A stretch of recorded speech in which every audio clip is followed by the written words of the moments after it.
Nariši graf racionalne funkcije f od x je x plus 2 ulomljeno z x kvadrat minus 2x plus 1.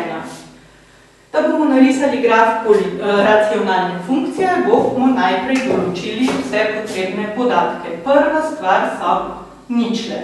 Ničle dobimo tako, da poiščemo ničle polinoma, ki nastopa v števcu, torej x plus 2 je nič.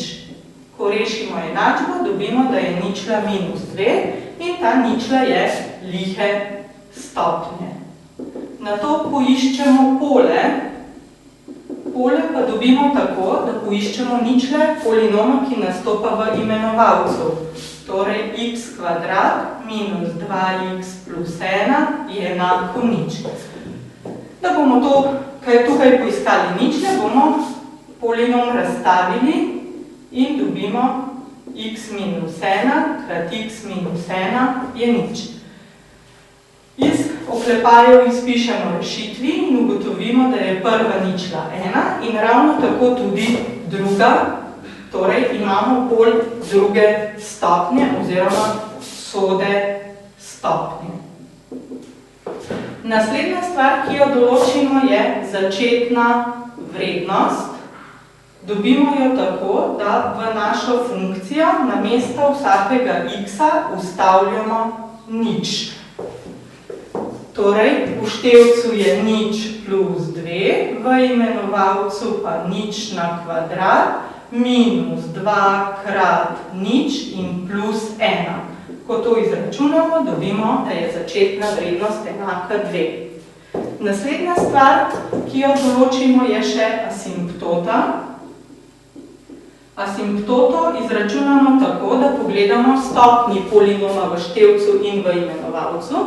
Ker je stopnja števca manjša od stopnje imenovalca, pomeni, da bo naša asimptota enaka nič, torej bo abscisna os naša asimptota.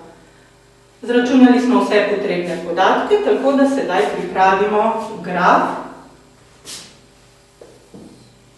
Označimo koordinatni osi, označimo enote in urisujemo izračunane stvari. Najprej ničlo označimo na abscisni osi, torej pri minus 2. Nato označimo pol, pol je pri 1, narišemo ga kot navpično črtkano premico.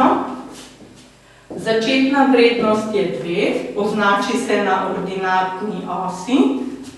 In asimptota y je nič, smo rekli, da je abscisna os, torej tik ob abscisni osi označimo črtkano premico. Sedaj nas čaka graf. Na levi strani imamo dve točki, ki ju lahko povežemo.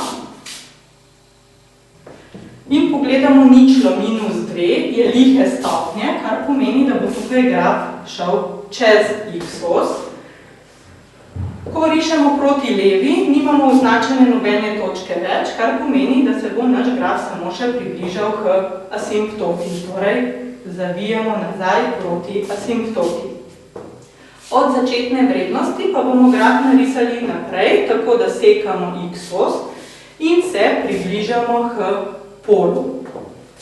Da bomo pa dobili še vejo na desni strani, bomo pa pogledali stopnjo pola in pol 1 je bil sode stopnje, kar pomeni, da tukaj funkcija predznaka ne bo spremenila.